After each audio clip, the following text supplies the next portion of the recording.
Hello and welcome to the program We Are Selling. This week we're going to be speaking to a person who started their real estate career while at school, then moved into the position of a full-time lister. He joins us from Love Realty in New South Wales, Mr. Liam Cromarty. Liam, welcome aboard. Thank you, Lee. Thanks for having me.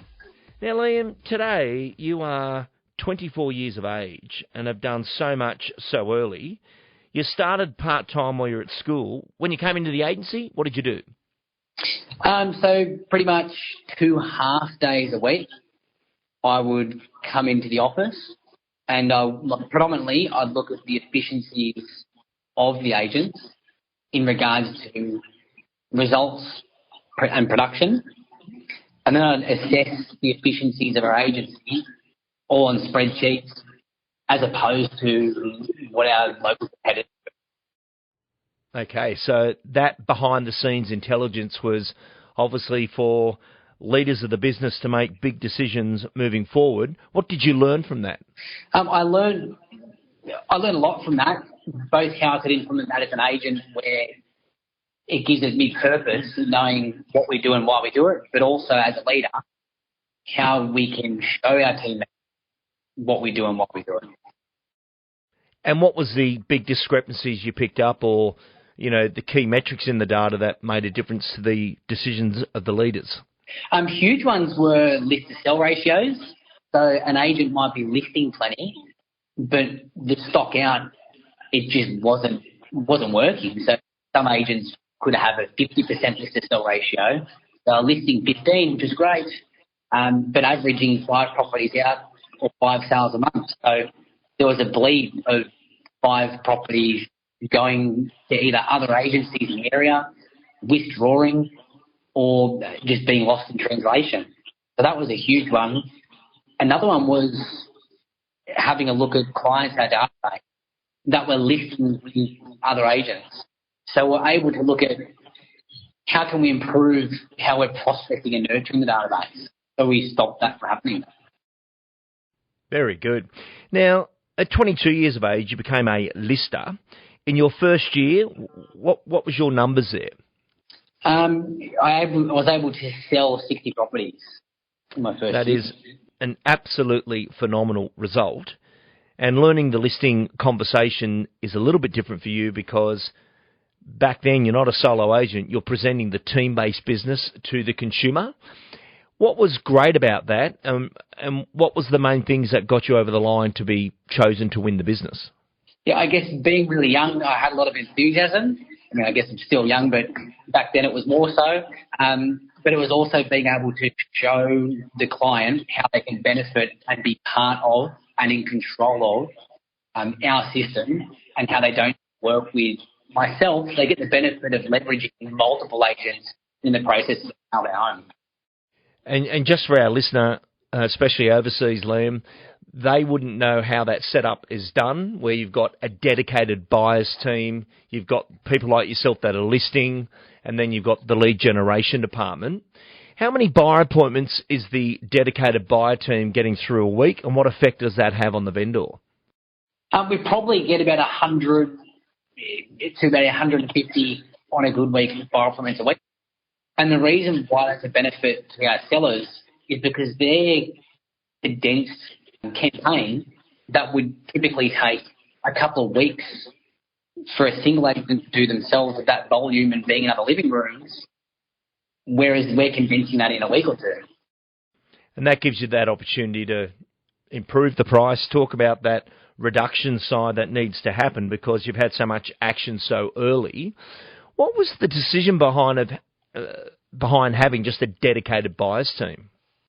Really, it was to create specialist roles in those positions. So they literally specialise in being able to take inquiries whilst agents are presenting in other living rooms and then booking those buyers in to inspect the property whilst the agent can close the deal because they specialise in closing the deal. And Liam, with you being dedicated just to that converting and signing up business, what's a busy week for appraisals for you in a dedicated role like that? Oh, I've had a week recently where I averaged 5 appraisals a day. 5 a day. A lot of our agents wouldn't do 5 a week or 5 every 2 weeks.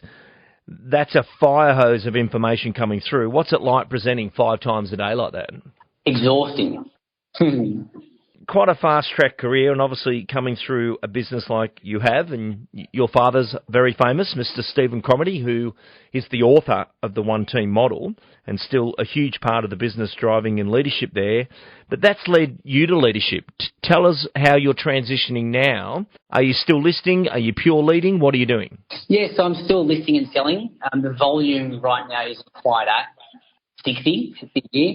My goal is to get back above that and smash that this year.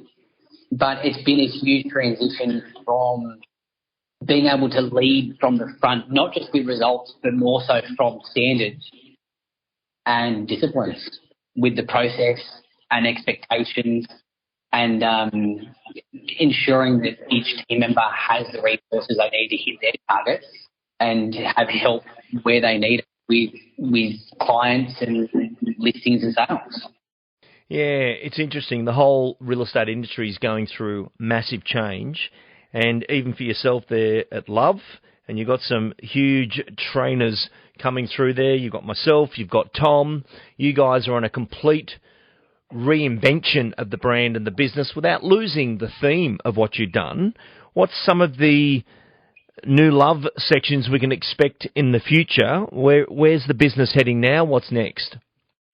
Well, with the involvement of yourself and Tom, with being able to put plans together, tailor-made plans for each team member that ensures their success.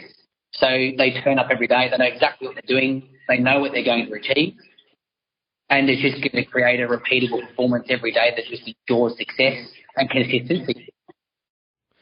And Liam, the lead generation division of Love's been a fascination of the nation, as many people are blocked by their inability to generate leads. What's going on in the lead generation department now? How many people? And what's a good week for them? So we've got 5 to 6 people now in lead gen. They produce anywhere between 15 and 20 listing appointments a day. And then we've got a single person via lead generation. That's two people in buyer lead generation that have fielded all the buyer inquiries and also washing through the database, booking buyers in to all the properties after the sale. And what's the difference, do you think? Because I know you've always been on this model, but as we look at solo agents out there, that they're trying to do it all and they go a bit wide and can't. Yet if you were a solo agent just listing and selling, that's one thing. But if you were a solo agent and had lead gen attached to you, that's going to make a massive difference in the amount of activity you have in a week. 100%. You're able to supercharge your strengths. It frees you up from all the back-end stuff that you would typically have to do when you're a one-man band. You're able to just play to your strengths and just list, reduce, sell. And Liam, when you go into a presentation now, what do you need to do to get across to the consumer that what you're offering is different? You're not just a solo agent. You are coming in with a network approach. What is it that really makes that consumer make the decision to go with you? It's just being able to, so when I go in there, I'll sit down and we obviously have some beautiful documents where you can show how the process works and how, I said before, we can condense the time frame where we can get plenty of people through. But it's essentially talking to them about how each individual person that plays a specialist role in the team can benefit them achieving the highest sales price. And it's making sure that there are no surprises along the way. They know exactly which member does what, and they expect and know what's going to happen. Is this allowed for better fees, do you think, or are the fees the same as a single agent? No, it definitely allows for better fees because they're essentially getting a team for the price of one. And Liam, do you think attract more solo agents into the future with lead generation and keep the team business as it is? Is there talk of a blended model? What will happen in the future, do you think? Yes, there's a lot of things that we're going to implement. The release dates to be confirmed. There's a lot of things we're working on in the back end where we're going to have a model that's going to be suitable for everyone. Yeah, and I've noticed you guys are starting to set up new locations where these people are populated into. So you're in Bullaroo and surrounding suburbs at the moment, but how far will it stretch? At this stage, we stretch across 66 different suburbs. My discussion, conversation, focus on the current 66 suburbs that we branch across, but we obviously look to expand from there. Very good. And Liam, as you move into this leadership role, which 24, good age to be moving into leadership. So Liam, with future agents joining, be it that they come through the Love Academy of lead generation, lead conversion and client fulfillment, because not everybody wants to be a lister, what skill set would you advise of agents joining is the most important ones to focus on to be part of a group like that? I would first say that it's nothing technical. When you first begin, let's suggest it's in the Love Academy, where you're involved in the whole process, starting from lead generation to lead conversion and closing. I would say it's the ability to not seek the instant gratification straight away. A huge killer that I've seen, obviously being here for years now, is people come in and want progression straight away. But you really need to sit in a position to really get it.